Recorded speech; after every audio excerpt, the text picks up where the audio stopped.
इस वीडियो में हम पढ़ेंगे the world is too much with us की समरी या फिर कहीं इसका क्वेश्चन और answer. The world is too much with us is a beautiful poem written by William Wordsworth. The world is too much with us एक बहुत ही सुंदर कविता है जिसको विलियम वर्ड्सवर्थ ने लिखा है।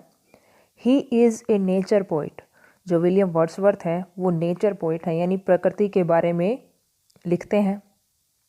It is also a nature poem, और जो ये पोएम है ये भी एक नेचर पोएम है।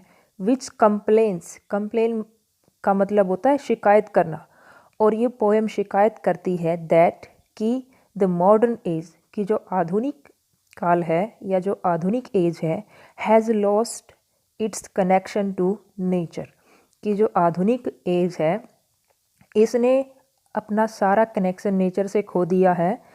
नेचर से बिल्कुल ही कट ऑफ हो गए हैं, ये अलग हो गए हैं। The modern man is busy in earning money and spending it on material things. जो आधुनिक मैन है या जो आज का आदमी है इज़ बिजी, वो व्यस्त है इन अर्निंग मनी पैसे कमाने में। अर्न मीन्स होता है कमाना, पैसे कमाने में, and spending it on material things, और उसको खर्च करने में। मटेरियल होता है जो सुख सुविधाओं वाली चीज़ें हैं, वो थिंग्स होती हैं वस्तुएं। पैसे कमाता है और उनको स्पेंड करता है, खर्च करता है जो सुख सुविधाएं देने वाली, कंफर्ट देने वाली चीज़ें हैं उन पे। We have no time for nature and its beauties. हमारे पास बिल्कुल भी समय नहीं है प्रकृति के लिए एंड इट्स ब्यूटीज़, और उसकी सुंदरता के लिए। We have totally ignored nature for money and comfort. हमने टोटली होता है पूरी तरह से, इग्नोर मीन्स होता है नज़रअंदाज कर देना, बिल्कुल भी ध्यान न देना। हमने प्रकृति पर बिल्कुल भी ध्यान नहीं दिया है, बिल्कुल नज़रअंदाज कर दिया है फॉर मनी एंड कंफर्ट, पैसे के लिए और अपने सुख के लिए। But it will prove A सॉर्डेड boon for us. लेकिन यही बात हमारे लिए सिद्ध होगी। प्रूव मीन्स होता है सिद्ध होना, एक दिन सिद्ध होगी। ए सॉर्डेड बून फॉर अस। सॉर्डेड होता है बुरा और बून होता है वरदान, तो यही बात हमारे लिए एक बहुत बुरा वरदान सिद्ध होगी। एज क्योंकि man is also a part of nature, क्योंकि जो मैन है वो भी प्रकृति का एक हिस्सा होता है। एंड विदाउट इट, और प्रकृति के बिना, he can not find spiritual peace, और प्रकृति के बिना उसको अपनी स्पिरिट की, आत्मा की या आध्यात्मिक शांति नहीं मिल सकती। एज द पोइट सेव्स, जैसे कि पोइट भी कहता है, ये कविता की लाइन है, पोएम की लाइन है एज इट इज़, जिसको कोटेशन भी कहा जाता है। Little we see in nature that is ours. Little का मतलब होता है बिल्कुल भी नहीं, सी मीन्स होता है देखना। हम नेचर की तरफ बिल्कुल भी नहीं देखते, दैट इज़ आर्स, जो नेचर पूरी तरह से हमारी है। The poet dislikes the modern age. Dislike होता है नापसंद करना, नफरत करना। जो पोइट है वो बिल्कुल भी पसंद नहीं करता हम इस आधुनिक काल को, मॉडर्न एज को। And praises the old religion. Praise होता है तारीफ करना, और जो पोइट है वो तारीफ करते हैं द ओल्ड रिलीजन, पुराने धर्म की। रिलीजन होता है धर्म, ऑफ नेचर वर्शिप, वो पुराना धर्म जिसमें नेचर की पूजा की जाती थी। वर्शिप होता है पूजा करना। The ancient Greeks worshipped nature in its various forms.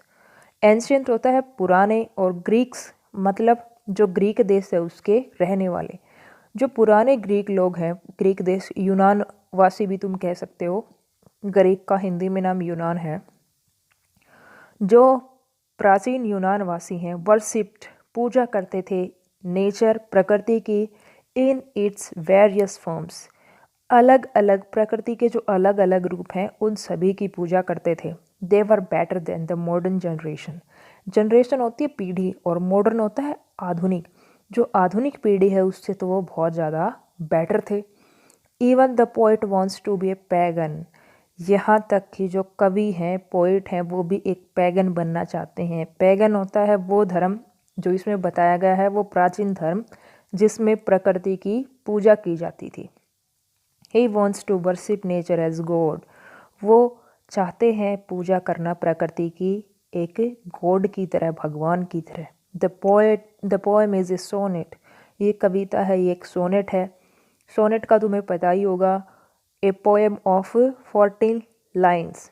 Sonnet पे भी वीडियो बना रखी है, अगर आपने नहीं देखी तो उसको ज़रूर देखिएगा, क्योंकि आपके एग्ज़ाम में ये सारी फॉर्म्स आती हैं कि जो पोइट्री है उसकी अलग अलग कौन कौन सी फॉर्म्स होती हैं। तो इस पोएम की फॉर्म कौन सी है? सोनेट। ये जो कविता है ये 14 लाइन की एक कविता है, 14 लाइन्स की। It is written in simple and easy language, और ये लिखी गई है बहुत ही साधारण और आसान भाषा में। The theme of the poem is nature. Theme का मतलब होता है विषय।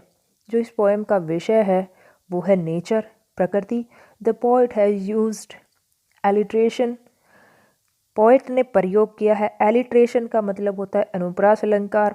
सिमिली, सिमिली का मतलब होता है उपमा अलंकार। मेटाफर, मेटाफर मीन्स होता है रूपक।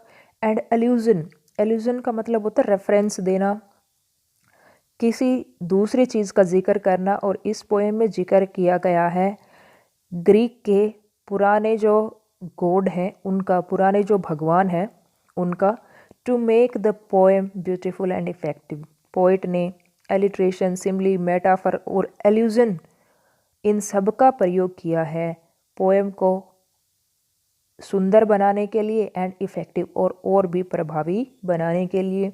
तो ये था अपना आज का क्वेश्चन। उम्मीद है वीडियो तुम्हें समझ में आई होगी। अगर आपके काम की है तो इस चैनल को सब्सक्राइब कर लें ताकि और सारी वीडियोस भी आप तक पहुंच सकें।